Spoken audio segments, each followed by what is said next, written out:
Oui, bonjour, je suis Régent. Je vais vous présenter les titres qui sont présentés dans la salle de vente du mois de juin pour le secteur secondaire. Et on débute avec un manga, Le Souffle des légendes, le premier tome de Tsukasa Azumi aux éditions Komiku. On est dans un récit de Heroic Fantasy.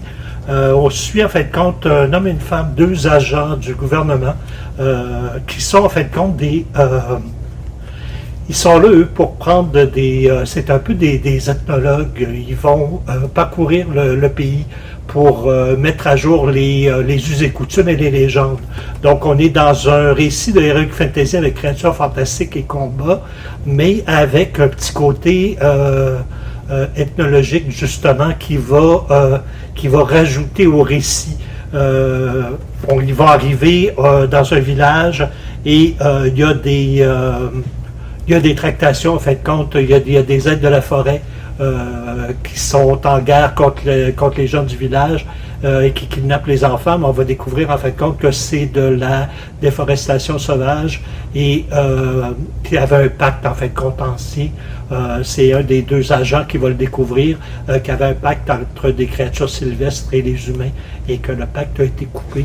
On va même aborder la maltraitance des enfants. Donc on est dans un récit de fantasy avec énormément d'action, mais énormément de matière à réflexion aussi, avec un dessin quand même assez moderne. On n'est pas dans le caricatural, donc une très jolie découverte. Il y a 5 tomes en ce moment au Japon. C'est une série en cours, donc pour garçons et filles, et on est à partir du deuxième cycle du secondaire. Toujours pour le deuxième cycle du secondaire, Banana Sioule, le tome 1 de Michael Sanlaville, qui avait écrit avec Bassé Vives le très populaire Last Man, qui est une espèce d'hommage entre le comics et le manga. On est encore dans le même pattern. On va suivre l'histoire d'une jeune fille qui travaille sur une ferme avec son père, c'est une famille monoparentale. Elle est très très forte. Elle est très peu intéressée par les études, elle veut rester à la ferme. Son père, ça le dérange un peu, il trouve qu'elle n'a pas d'ambition. Et pendant l'été, elle va rencontrer un garçon et elle va s'adonner, en fait, elle va se familiariser avec le sport qui est la sioule. Et la sioule, c'est une espèce de sport un peu entre le soccer, le rugby. Et on peut changer les règles. C'est un sport qui est hyper violent, hyper exigeant et qui génère énormément il y a des milliards d'auditeurs pour les matchs de sioule à travers le monde. Et elle, en fin de compte, va s'inscrire à l'académie, elle va être acceptée et son père va très mal le prendre et il y a probablement, justement, son père a probablement déjà été membre de cette académie-là. Donc, on nous laisse, après le tome 1, sur une espèce de secret. C'est vraiment, on est dans un dessin, encore là, très manga dans les mouvements. Il y a énormément d'action, énormément d'humour aussi, mais c'est très très tendre. On voit vraiment toute cette espèce de la fougue et l'ardeur que cette fille-là a en elle et qui elle essaie de se trouver et avec la sioule, ben, capable vraiment là, à se transcendre. Donc c'est vraiment excellent. On a très hâte au tome 2. Et ça va plaire justement aux garçons et filles.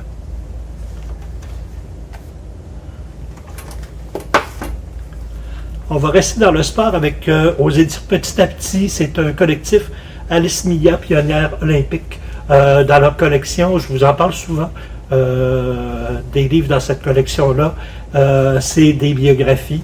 Donc Alice Mia, jeune Française, et en 1921, elle a inauguré les premiers Jeux olympiques féminins. Donc c'est une pionnière du sport féminin mondial. Elle a eu énormément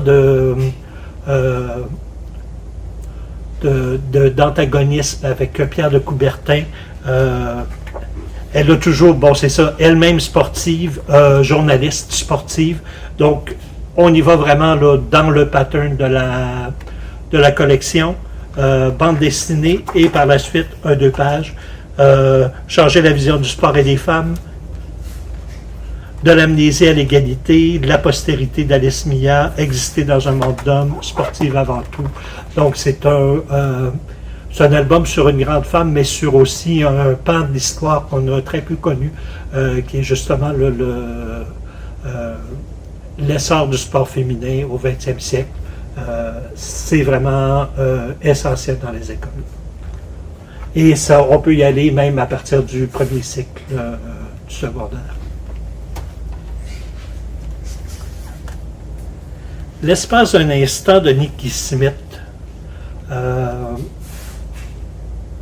c'est très bouleversant.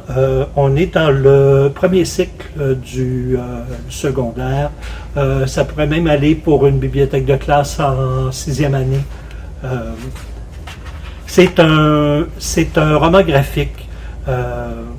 C'est un jeune garçon qui avait débordé. En fait, quand il était resté après les cours et il a sauvé il avait sauvé la vie de sa professeure d'art plastique qui avait été victime d'une agression armée.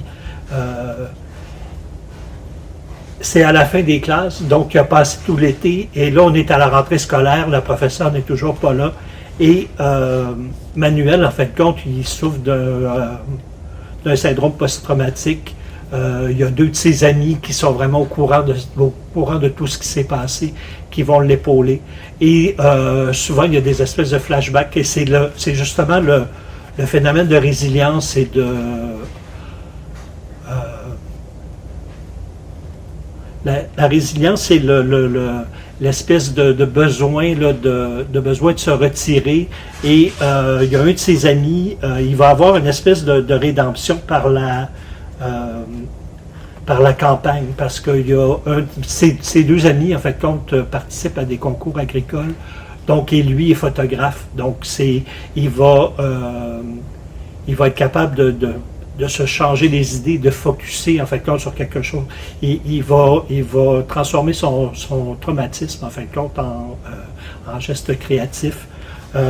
Les dessins sont vraiment touchants. On est dans des teintes, des teintes très, très feutrées.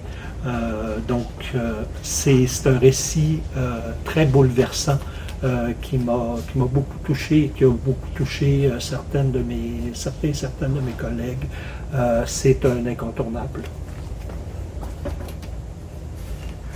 Et on va terminer avec, aux éditions de Glénat, Nadwa, Cynthia Ann Parker, Cœur enterré 2 fois, de Séverine Vidal au scénario et les dessins de Vincent Sorel. C'est inspiré d'un fait vécu. C'est l'histoire, c'était en 1836. C'est Cynthia Ann Parker, en fait, vivait dans un genre de petit campement qui a été attaqué par les Comanches. Sa famille a été, presque toute sa famille a été abattue. Elle avait 8 ans et elle a été kidnappée. Elle était dans le village Comanche, elle a grandi comme une Comanche, elle s'est mariée avec un jeune garçon qui est devenu chef, elle a eu des enfants, et il y a des rangers, il y a un de ses oncles qui n'arrêtait pas de faire des recherches, et à un moment donné, ils vont la retrouver, et ils vont la ramener à la civilisation, et elle va avoir une espèce de choc traumatique. Oui, elle parle encore notre langue, mais difficilement. Et en fait, quand elle va habiter dans une maison et il y a une jeune fille qui est vraiment très, très fantasque, qui est très, très, très avant-gardiste, là. Elle est très féministe avant l'heure, qui va se lier d'amitié avec elle et qui va la pousser à dessiner, à s'exprimer. Donc, elle va l'amener à s'ouvrir. Et c'est le récit avec compte de cette femme-là qui va se sauver, qui va retourner dans son village Comanche, qui va être ramené encore par les Rangers. C'est un récit assez troublant, justement sur le déracinement et sur le traitement des peuples autochtones par les Blancs au 19e siècle. On est dans un dessin semi-réaliste, très très feutré, donc avec un petit dossier à la fin. donc qui peut être intéressant autant pour les professeurs d'histoire et en bibliothèque, parce que c'est un récit qui est vraiment très, très prenant, qui va plaire autant aux garçons qu'aux filles. Donc, c'était tout pour le mois de juin et on se revoit à l'automne. Bon été.